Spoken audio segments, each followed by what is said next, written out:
Alise jan kawandel. Ndah neo kalane ora yo njumbrung iki.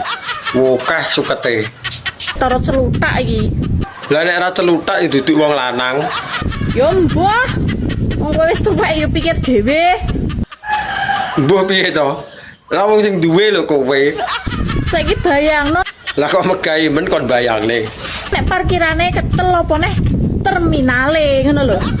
Berarti luwih nemen lho terminale. Kaya alas. Tapi Mas yo ngono aku perawatan. Lah wong barang ndelik lho, dadak anggo perawatan barang. Perawatan apa? Nganggo krim, semprot aroma lavender. Ben apa dadak disemprot barang. Entek-entek ragat. Ora kaya ngono mbok beno geong-geong apek abu-abu ngono kuwi ya. Tara sing apek kuwi lho sing ngangeni. Ngono-ngono ndah mbok goleki, mbok endusi, mbok ambungi. Kan kadang kala Mbok rewangi tukaran karo wong, gelut karo kanca, ngentekno dhuwit, ngentekno bondo. lah kok kurang gayan men ngelabui dalan uyuh direwangi gelut. Prei Macem-macem kowe. sak macem ae to. Kok bingung barang semak-semakku ki?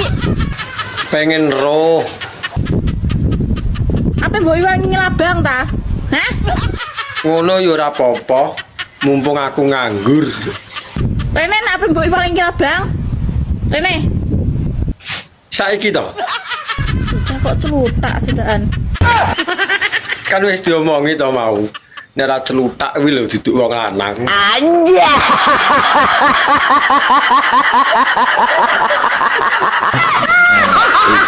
Ini parah ini.